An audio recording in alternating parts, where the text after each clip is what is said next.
예. 듣자 하니 지금도 계속 그런 식의 유공자들이 새롭게 탄생이 되어지는 네, 맞습니다. 과정이 있다면서요? 네, 예, 맞습니다. 그게 어떻게 그렇게 그래서 저 아까 탄생이 됐나요? 말씀드리려다가 좀 이렇게 말문이 돌아가는데요. 그게 국가보훈처에다가 저희가 좀 그 올팔 유공자 명단을 대라. 그러니까 못 주겠다는 겁니다. 왜 못 주냐 하니까 아니 개인정보 신상 때문에 못 준다. 그러면 아니 6.25 참전 용사들이라든가 그다음 독립유공자들은 개인정보가 좀 그게 소용치 않아서 다 공개했냐. 이건 완전히 그 반대 논리이고 이상한 논리가 아니냐. 이거 자기는 가려 안 한다는 거죠. 그 광주시청이다. 이거 했으니까 거기다 알아보라. 그다 알아보니까 이제 그 신상 자료 때문에 보호 때문에 공개 못한다. 이게 말이 안 되는 소리입니까? 그러면 그 임명은 왜 그때 당시에 희생하신 분들에 한해서만 유공자 지정을 해가지고 대우를 해줘야 되는 거는 뭐 맞다고 보지만은 왜 새롭게 매년 늘어나냐는 얘기죠. 그래서 어떻게 그게 늘어나는 거죠? 그러니까 이게 지금 뭐냐면 추측인지 모르겠지만 이런 말이 오고 갑니다. 사법, 그다음에 입법, 종교, 그다음 뭡니까 금융 이렇게 그다음 문화예술, 교육 이 기관을 다 이렇게 장악했다는 겁니다. 그러니까는 그 유공자 지정 임명은 광주시장이 광주시청에서 한답니다. 시청에서 누가 딱 한다는 말은 그때 못 들은 것 같고 뭐 이제 시청이면은 시장이 될 어떤 그 대표적인 책임자 아닙니까? 네네. 그러면은 그 유공자로 이렇게 또 지정을 해줘야 될 것 같으면 또 매년 심사를 해가지고 명단을 만들어서 또 임명을 하고 아니 근데 그분들이 자기네끼리 명단 공개하는 게 아니고 너 하라. 그러니까 아니 뭐 내부 좋고 누구 좋고 서로 주고받고 치고 장원이 치는 겁니다. 장원이 몽원이. 그러니까는 이건 정말 그 사람들은 도둑질 업으로 사는 사람들이니까 그러다 치고 그냥 우리 국민들은 왜 분노 안 하는 거 하는 거죠. 예? 이게 정말 안타깝습니다. 이게 그러니까 자기 주머니에서 당장 안 나간다고 해서 그런지 모르겠지만 자기가 낸 세금이 그 사람들을 주머니 들어가는 거 아닙니까? 아무 연고도 없는 사람들이 왜 그 사람들을 국민 혈세를 이렇게 먹여 살려야 되는지 또 그 사람들 먹여 살려가지고 국가적인 일을 하면 뭐 말도 안 하겠습니다. 지금 대한민국을 공산 세력화 하려고 북한하고 손잡고 거기다 얼마나 많이 퍼주고 쟤들이 우리 핵볼모가 된 것도 누구 때문입니까? 또 그런 차원에서 제가 그 문제를 제기하는 겁니다. 예, 지금 이번 올해 그 광주 사태 41주년을 맞이해서 또 광주 시민단체 5.18 단체에서는 또 행사들을 했었던 상황이고 또 그것을 전후해 가지고 그 지상파 방송에서 또 집중 조명을 하는 방송을 했던 것 같아요. 네, 맞습니다. 그래서 우리 작가님도 연루가 됐던 그런 그 보랏빛 호수에 등장했던 김명국이라는 그분, 그 어떤 조사를 통해서 책을 그분의 증언을 바탕으로 해서 만들어진 거 아니겠어요? 맞습니다. 예, 그런데 올해 들어서 이 지상파에서 그 김명국이라는 가명이죠. 가명 맞습니다. 예, 그분을 만나서 취재를 하면서 본인이 그때 당시에 광주에는 오지를 않았었다.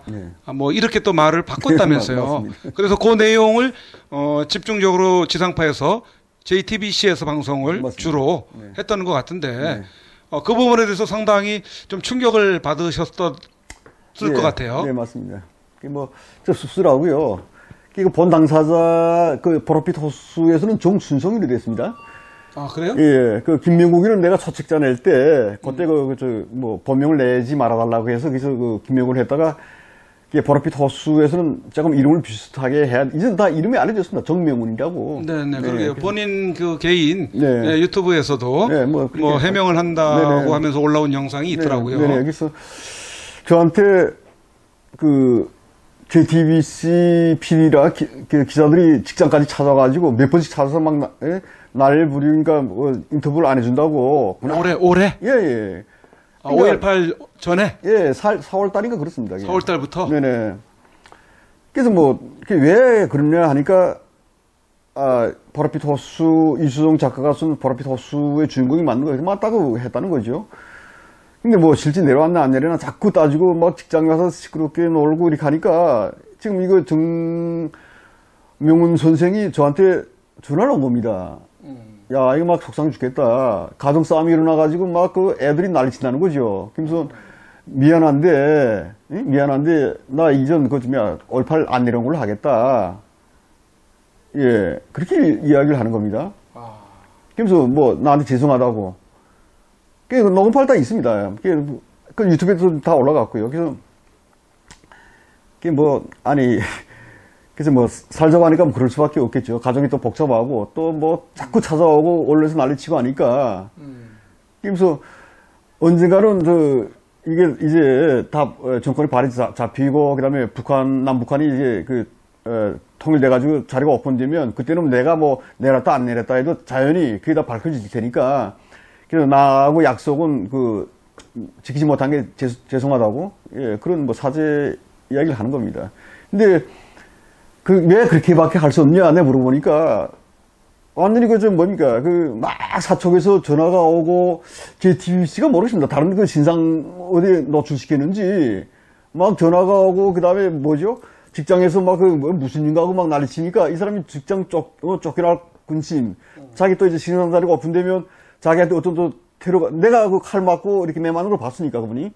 그런 이야기를 들었으니까, 그런, 또 당하지 않겠냐. 또 집안에서 애들도 그렇고, 마누라도 막 집에서 난리 치니까 당신이 혼자 말한다고 대한민국이 이거 뒤집어질 것 같냐. 지금 봐라. 응? 옳은 소리 하는 것도 사람들이 막 감옥에 가두고 이렇게, 탄압하고 내 실리 들면서, 이수정 작가가 책 썼다고 해서 지금 징역형 묻고 벌금 묻는데 당신한테 안 그럴 거 아니야? 우리가 무슨 돈 있냐? 아마 나 같으니까 이 사람이 결국 겁이 먹은 거죠. 그러니까 뭐 나한테 사죄하면서 미안하다. 난 거짓말 할 수밖에 없다. 예. 그런데 내가 그게 뭐라고 얘기했으면 마음대로 알아대 그랬습니다. 그러게요. 지금 뭐 대한민국의 현실이 이 지경까지 되다 보니까 예, 그런 분들에 대한 어떤 압력이나 압박, 위협 같은 것들이 네. 예, 충분히 있었을 것으로 이렇게 예상이 맞습니다. 됩니다. 네. 그래서 그렇게 말을 할 수밖에 없었던 그분의 마음도 뭐 이해가 안 가는 거는 아니다 싶은 생각이 또 들기도 하고 처음에는 많이 서운했겠어요. 아니, 그러니까 나는 완전히 역적으로 되고 자기만 혼자 살겠다고 변절자, 우리 북한을 말하는 변절자, 여기를 말하는 배신자죠.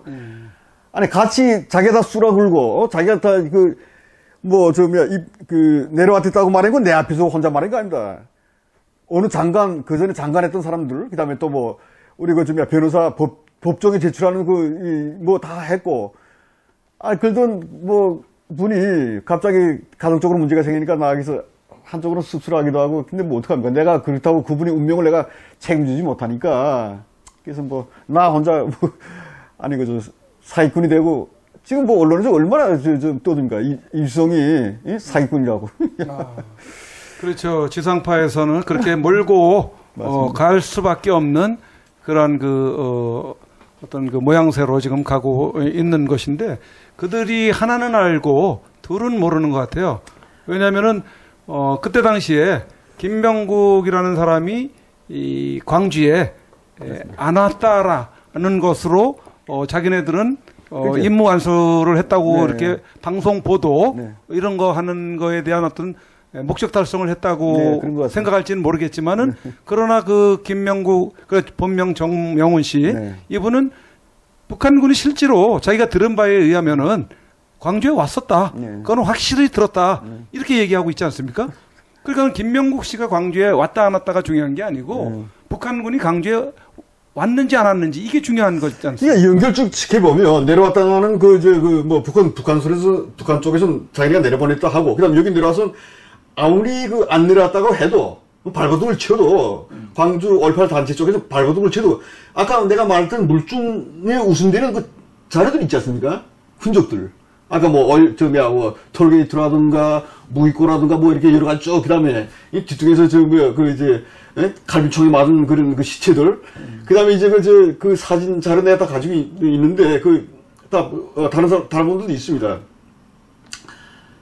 잔인하게 그러니까 광주 시민들을 막 칼로 난도질해가지고 장기가 다 적출되고, 그 다음에 머리가 다, 막, 진이겨져가지고 뇌가 다 튀어나온 이런, 걔는 광주 얼파 단체들이 말하는, 그러니까 좌파 쪽에서 말하는 대로 한다면 그게 국군이 그렇게 했다는 소리인데. 예, 우리 특전사가 했다는 얘기 아닙니까? 예, 그죠. 국군이 죽였다고 하지 않습니까? 그 사람들도, 그러니까 그렇게 처참하게 우리 남한 국민들을 죽인 사람도 그것도 국군이 죽였냐? 답변하라. 근데 왜 답변을 못하고 자꾸 억지로, 응? 우리도 몰려다니면서 아니다. 예, 진실을 알려고 하는 사람들을 이렇게, 법으로 이렇게 탄압하고 이렇게 하려고 하는 거죠. 이게 사람 웃긴 노릇이 아닙니까, 이게?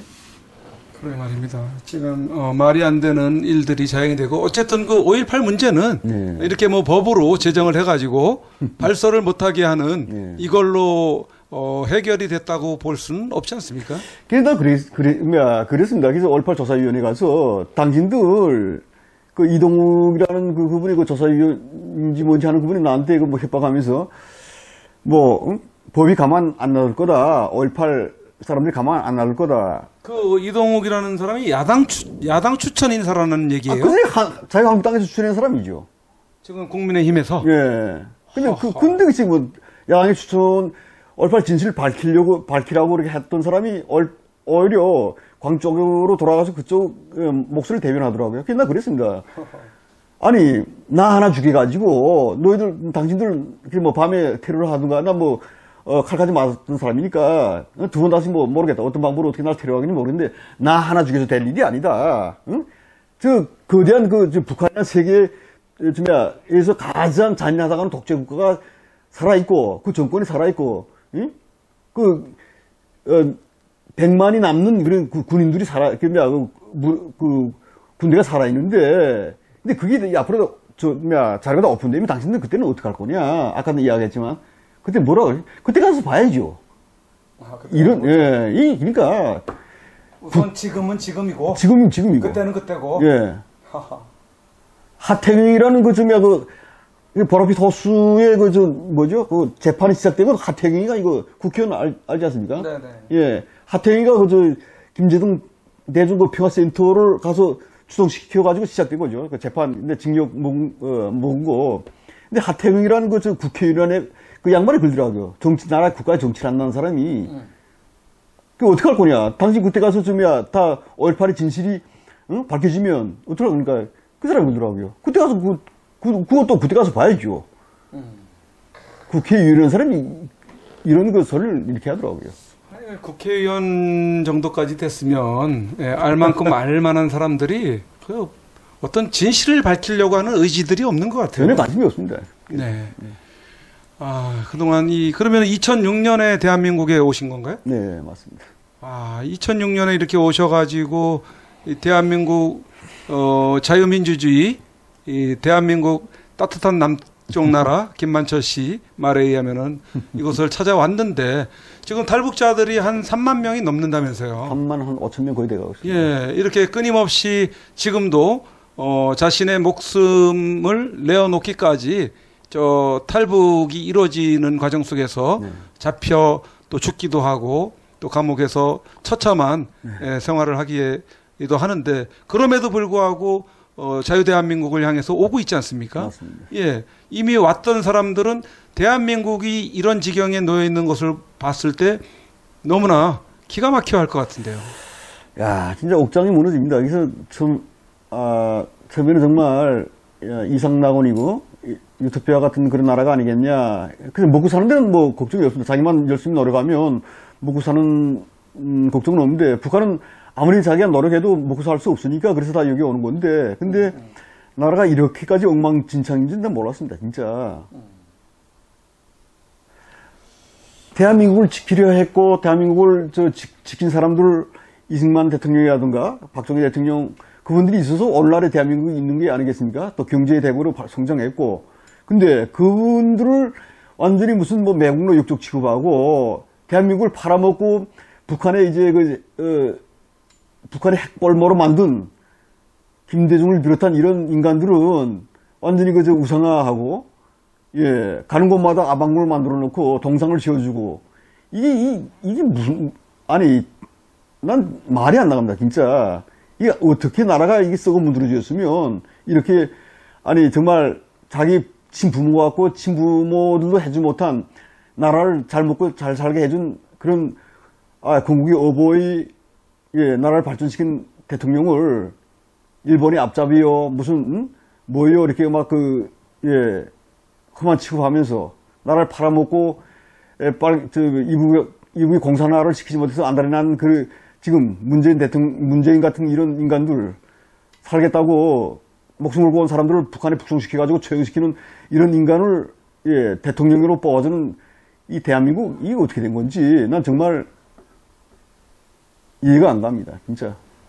그러시겠어요. 지금 탈북자들이 누구보다도 굉장히 당황해하고 불안해할 것 같아요. 네. 지금 탈북을 하시는 분들이. 그래서 저희는 그렇게 생각합니다. 이게 자유를 찾아다가 자유를 지키는 꼴이 됐으니까 우리가 자유를 지키지 않으면 제일 먼저 북한에 우리 남친 나가면 노매로 일본에 줄 사람들이 우리입니다. 그리고 아마 대한민국 좌파라고 하는 그 사람들 자기네가 북한 김정은 만세를 부리면 아마 살려줄지를 알고 아마 그렇게 하는지 모르겠는데 공산당에 제일 먼저 베트콩 실 잘 아시죠? 예, 예. 제일 먼저 죽인다, 제일 먼저. 공산화 되면 제일 먼저 처단 대상이 누군가. 예, 자기네를 편 들어가지고 도와주는 사람들 제일 먼저 죽이는 겁니다. 그렇겠죠. 그거는 뭐. 시끄러우니까. 예, 역사가 다 증명하는 그런 부분이고. 네. 지금 현재 대한민국에 계신 지가 벌써 상당히 한 15년 됐어요. 예, 15년 정도 되는 기간 동안에 특별히 이 문재인 정권 들어와가지고 기가 막힌 일들이 집중적으로 벌어지고 있는 것을 보고 놀라움을 금치 못하실 것 같은데요.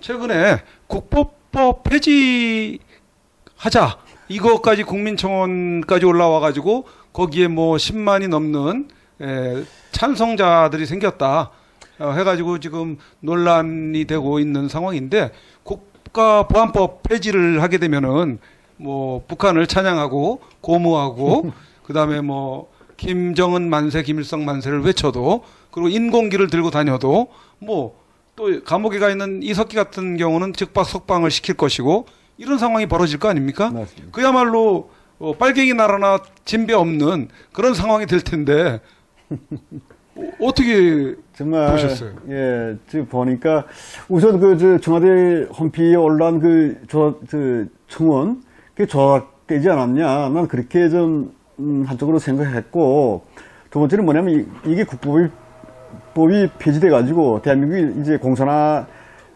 사회주의 이런 식으로 된다면 저분들 글쎄 뭐 실제 그걸 바라는 사람들이 있는지 모르겠지만 대한민국이 공산화되고 사회주의화가 된다면 제일 먼저 이제 그분들한테 뭐 지금 꿀처럼 생각하는지 모르겠지만 제일 쓴 맛을 본 사람들이 탄식하고 후회할 사람들이 그분들입니다. 예. 아직 사회주의 사회에서 사람 못 봤으니까 그분들은 그게 뭔 소린가 예, 하겠는데 난 그런 법을 좀 만들었으면 좋겠습니다. 아니 왜 그분들은 북한이 그렇게 좋고 사회주의가 좋으면 북한에 가지 않는지 왜 여기서 그렇게 대한민국을 뒤집어 보려고 예, 이상한 짓거리들 많이 하는지 저는 가면 될 거 아닙니까? 왜 예, 싫다는 사람들하고 웃겨가지고 자꾸 복잡하게 만들고 분란을 일으키는지 난 이해가 안 갑니다. 하라고 하면 됩니다. 그게. 전에 그 보라빛 호수를 출간을 해서 5.18에 대해서 알리는데 또 일조를 해오셨는데요. 최근에 또 책을 네. 집필을 해서 출간을 하셨다면서요. 네네. 예, 소개 좀 한번 해주시죠.